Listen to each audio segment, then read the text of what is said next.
Well, now, hey there, sugar. Pull up a chair and sit close. I see that twinkle in your eye. You came for another story, didn't you? Now, most folks think Thanksgiving's all turkey pie and football.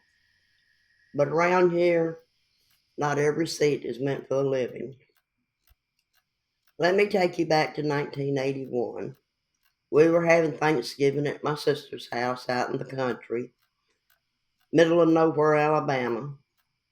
It was one of those long wooden houses with a tin roof and creaky floorboards, just past a dried up creek bed and nestled against the woods. It was cold that year, colder than usual. We'd been setting up the tables, one in the dining room and the other out on the enclosed back porch for the kids. We were expecting a crowd, cousins, aunties, folks we hadn't seen in years, except one guest who showed up that nobody invited. Now, my niece Clara, bless her, she was about 9 at the time. She came running into the kitchen holding an old Polaroid photo she'd found while thumbing through an old photo album. It was a black and white picture, faded and curled, a man in overalls, standing out by the same porch we'd set the kids' table on. She said, "Who's this, Mama?" "Clara's Mama." My cousin Janice turned real pale. "That's Uncle Harlan," she whispered. "He died in '63, right there out on that porch, choked on a turkey bone Thanksgiving Day." We all kind of brushed it off until dinner.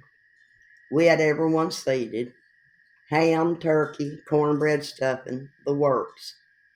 We said grace, and just as we finished, the wind howled, loud enough to rattle the windows. That's when little Clara looked toward the porch. Her eyes went wide. "Uncle Harlan's back," she whispered. We all turned, and I swear on my mama's sweet tea, there was a shadowy figure standing just outside the screen door, a tall man in overalls. He didn't knock, didn't move, just stood there watching. We ran out there fast as we could, but there was nothing. No footprints in the frost, no one on the gravel path, except that Polaroid Clara found. It was gone from the mantel. That night, no one could sleep. We heard footsteps on the porch, creaks, knocks, even the turkey platter, I kid you not, slid across the kitchen counter on its own. We found it the next morning on the floor, broken clean in half. We've never talked much about that Thanksgiving again, but every year since, someone always sets out an extra place at the table for Uncle Harlan, just in case. So next time you're passing the sweet potatoes and hear a knock you didn't expect, don't open that door too quick, and maybe keep an extra seat free for whoever comes to give thanks.